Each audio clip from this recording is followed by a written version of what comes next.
Hello and welcome to HITC Sport. Alright, let's take a look at a couple of football stories from the weekend. There's been a few. You might think Mike Ashley has a lot of enemies in his life. Dave Whelan, Geordies, and the lingering threat of type 2 diabetes. But there's at least one man who doesn't think he's a total waste of space. Rio Ferdinand, a man who once missed 8 months of football because he just forgot to take a drugs test, and also furthered the anti-racism movement by calling Ashley Cole a f***ing chalk ice, and of course he used to take modelling tips off Jar Jar Binks, has come out and backed the Sports Direct tycoon. Let's take a look and see if anyone actually agrees with him. Oh shit, that is a damning dislike ratio. When they went down, he spent 50 odd million pounds to get them back up. Yeah. Of his own money. Yeah. Thank you. Okay, just bear with us 2 seconds, Rio. As you can see, the club received over 70 million quid for 3 players that summer, you absolute lunchbox. This is basic research and it took me all of 6 seconds to find, and I'm not even a f***ing pundit. I'm literally just a fella stuck in a sweaty room screaming into a camera and being kept prisoner by a piece of clothing that my 90-year-old granny would be caught dead wearing, partly due to the fact that she was buried over 10 years ago, but that's besides the point. You look down the road, last season or whatever, Sunderland, £1.2 million they had to spend. Yeah, and Sunderland have been atrociously run as well. Like, did you not see the fans crying on Netflix? Although, to be fair, I was getting them to do that before it was cool. What are your thoughts on David Moyes, lads? David Moyes gets to say, David, you're a custodian of this ground. I'll spend £40,000 a year to watch this team. Go. Clueless, gutless, spineless, not an idea. But the main problem is the man upstairs. Ellis Short needs to get out of this football club and get out now. He tells us we can't compete with teams like Crystal Palace, West Brom, Watford, Bournemouth. We're getting 25,000 fans a week, more than teams like that are getting them, and we've got no money. Where's the money going? Ah, good times. That man scared me. I think you should be the spokesman for the group. You're the only one that actually can give a clear answer, so come to the front. Right. Alright, for the...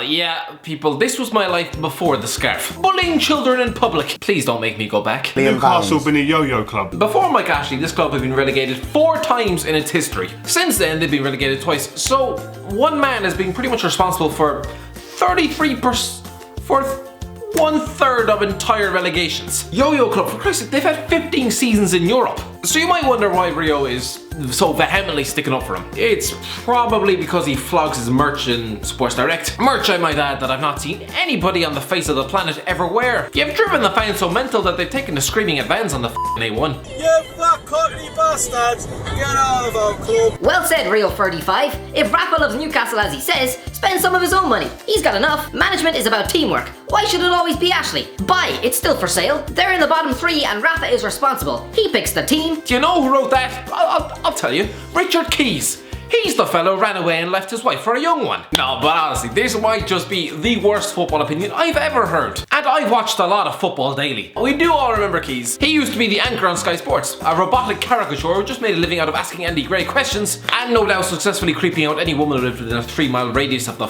studio. Back then he had a smidgen of relevance, you know, before he completely messed it up and was banished out the back arse of Qatar, where he and Gray no doubt spend their afternoons weeping into a goddamn sock. Like, I honestly don't know how they're surviving in that country, considering it's a place where if you pass a comment on a woman's appearance, you will have your hands chopped off with a kitchen knife. Okay, I don't know if that's true, so please, Qatari people, do not shout at me in the comments, although it would be mental if I had subscribers from Qatar. Although it's not to say that Keys has completely fallen off the map. We can only dream of that. He has been in the news lately for claiming that Roy Keane wasn't a great player, and his wife was even on morning TV. Let's see what she had to say. My husband cheated on me with our daughter's friend. Good job, Richard. I hope you're proud of yourself. I mean, that picture just screams human sex pot, doesn't it? And I just went, okay, this is my moment. I will pretend to be Richard. To be fair, if anyone's going to do a full 100% impersonation of Richard Keys, they'd probably first need to bang your head off the fridge about 5 or 6 times, you know, just to knock any remaining brain cells out of their f***ing head. Does he honestly expect Rafa to fish into the family savings to go and buy a left back from the Eredivisie? Oh, sorry, Maria, you can cancel the family holiday. You might as well cut up the credit cards as well. Pull the kids out of school. Oh, and by the way, for the next month, we're going to be sleeping outside in a bin. But don't worry, at least I can put Paul Double on the bench. No, that's not how life works. That would probably be grounds for f***ing divorce. Liverpool with their eye on the title. I say, Andy, it does look well, Anfield, doesn't it? Yeah, I wish we were there. Not half. Oh, it looks even better now. I didn't want to say anything. Andy, that girl looks about 16 years old. Thank Christ these fellas weren't at the West Ham game this weekend. They'd probably have to go change their pants at the nearest site of Mia Khalifa. Neil Warnock just looks like someone who, if he wasn't a football manager, he'd be down the pub with a Union Jack tattooed on his knuckles and telling the Pakistani barman how immigrants are the downfall of the country. You know, I can't wait to get out of them, if I'm honest. I think we'll be far better out of the bloody thing. Mate, in every aspect. And to hell with the rest of the world. To hell with the rest of the world. He says sitting in front of an advertisement board that literally reads Visit Malaysia. Neil, half your team is made up of foreigners. You were literally employed by a Malaysian man. I swear to God, this reasoned argument was probably thought out as well as this fella's. There are some foreigners that are coming over and taking our jobs, yeah, and not even working. And they're working. They take our jobs if they're not working. Because they do it. Are you a simpleton? Because they're getting something for nothing and their families are getting something for nothing. May I ask how old you are? Yeah, asking the questions Adam Johnson never did. As for Cardiff, I mean, they got lucky this weekend. Turns out you can actually reverse a penalty decision if you badger the referee enough. Huddersfield player gets dragged down to the box. Ref gives a penalty. Then consults the lino for some reason. A man who, honest to God, must have studied at the Bird Box School of Refereeing, because I'm not sure what he thought he saw. So, no penalty, 0-0 draw, and Huddersfield are now 8 points adrift of safety. Let's be honest, there was more chance of a malnourished Japanese midget knocking out Floyd Mayweather on New Year's Eve than there ever was of Huddersfield to stay up again. F***ing pussy, Matteo Guendouzi. I've seen you go down more in this match than I did in 2014. You know things are bad when you're getting bantered off Mia Khalifa, a woman who made a living out of shit in the pizza guy. No wonder she ended up supporting West Ham. But yeah, apparently she is a West Ham supporter now, and not only that, but a budding sports commentator. So in a bid to get away from her, you know, past, she went on AFTV to try and reinvent herself, I suppose. I love teams that suck. Or not. So former porn star stepping into the football world. Let's see how it went down. Pornhub, AFTV owner smashes Mia Khalifa's back doors in. Right, not a great start, but to be expected. I'm sure it's gonna mellow out a little bit. Awfully long intro to the porno. Again, not a great start, but it might clear up. The #1 trending spot isn't the only thing Robbie is smashing. Robbie's wife about to smack him up. Right, that didn't really go well. In fairness, putting a former porn star into a football video is a bit like waving a cauliflower in front of a vegan. Most of them will cream their pants at the very sight of it. If West Ham were ever to bring out a calendar of their attractive football supporters, they'd have quite a few to choose from. Except that one, that would be enough to make some envy the blind. Anyway, West Ham ended up winning the game 1-0 thanks to a goal from Declan Rice. Good finish from Declan Rice yesterday, yet another fabulous young English prospect. Quiet, you awful man. But wait, future Irish captain Declan Rice likes this. Maybe there's hope yet. Happy birthday to Ireland international Declan Rice. Green suits him, Gary Lineker. Clashes a little with his eyes. I'm sure he'll bear this in mind when he decides to play for England. Have Gary Lineker killed. But it was a great win for West Ham, even if Mark went out and just spent half the game looking as though he'd found shit in his lunchbox. But as for Arsenal, oh God, they're now 6 points off Chelsea. They're level with Man United. Let's hear from some Arsenal fans. Granit Xhaka, score a goal. No, not him, Christ above. I'm an idiot myself. I'm the biggest idiot. Why? I got gassed. After that Chelsea and City game, yeah, we went on to that run. I got gassed like an idiot. I was so naive. Oh, Les, what happened to all that optimism at the start of the season, huh? He might be one of our key strikers to help us secure at least top 4 or win the league. You understand? Banter era is over, blood. You understand? Man United, you're the banter team now, blood. You bunch of dickheads. They ask you how you are, you just have to say that you're fine when you're not really fine, but you just can't get into it because they would never understand. But it wasn't just Arsenal fans predicting them to win the title this season. Let's have a look at 100% NUFC. 300 subscribers, 300 subscribers, 300 subscribers. But the team I'm going to go for, and you're all going to laugh, and I'll let you laugh at this, I'm going to go for Arsenal. You stupid. I think there will be a tough team to beat. They're going to be strong enough to win the league.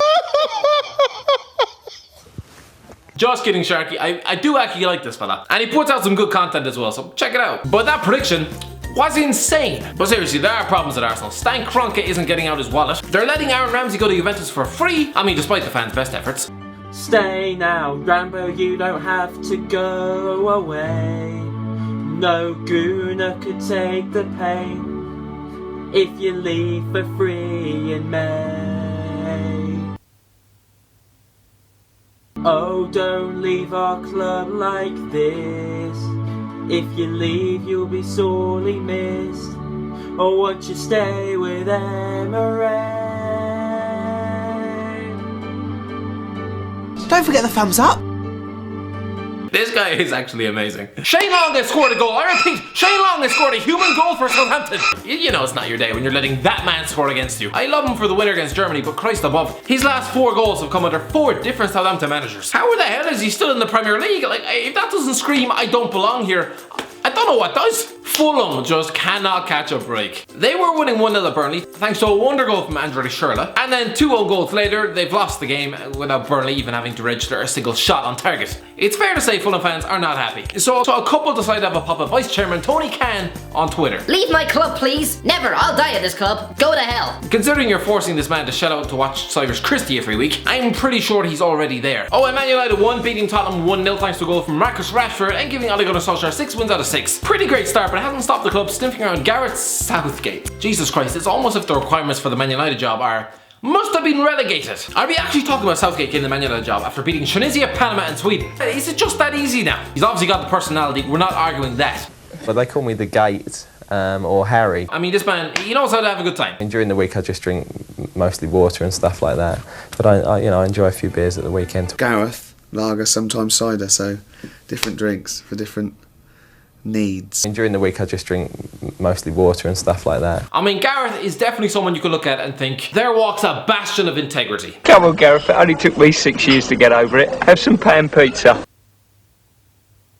Yep, the man with his head in the bag is going to be the next manager of Manchester United. Give it 5 years and I'll be giving it to this fella. Look lads, I know Southgate did well at the World Cup, but what else is on that managerial CV? I'll tell you, £12 million on Afonso Alves, a relegation, a sacking and 5 years working with the kids. Just no. So Cesc Fàbregas has left Chelsea and the tributes flooded in as if he was a man on his deathbed. He's not even retiring. He's off to work under Thierry Henry, which should be good because those two have given us some great moments. Like in 2015 when Chelsea were in the bottom 5 heading into Christmas and Henry and Fàbregas were invited to a Facebook Q&A, which honest to God just looked like some bizarre couples counselling. Yes, you can have a go at the boss, but I think also you can also have a massive go at the players at the moment.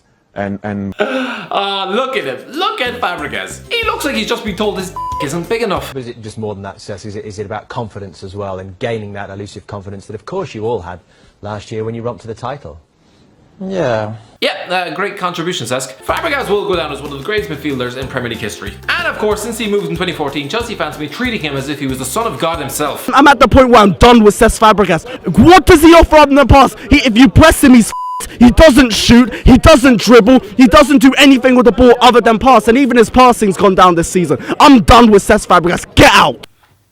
Ooh. Fàbregas, I said it before the game, he was f***ing useless. He was a f***ing disgrace to himself today. He was so poor, he couldn't f***ing run, he couldn't f***ing pass, he could not do anything. He was a f***ing bystander in that game and he stood there doing f*** all. He was a f***ing useless piece of shit today. Ugh. Fàbregas can f*** off. If you're being paid 200 grand a week, you f***ing play. You don't just sit there and don't do a job. If he's not going to do it, don't f***ing play for Chelsea. You should be ashamed of yourself. Wait a minute, lad. I think I found your dad. You should be ashamed of yourself. Anyway, that's the end of it, lads. What did my Twitter's here, Instagram's there. Follow me on those if you want. And if you have enjoyed, don't forget to give it a like, share, and subscribe. And as always, I'll talk to you in a while.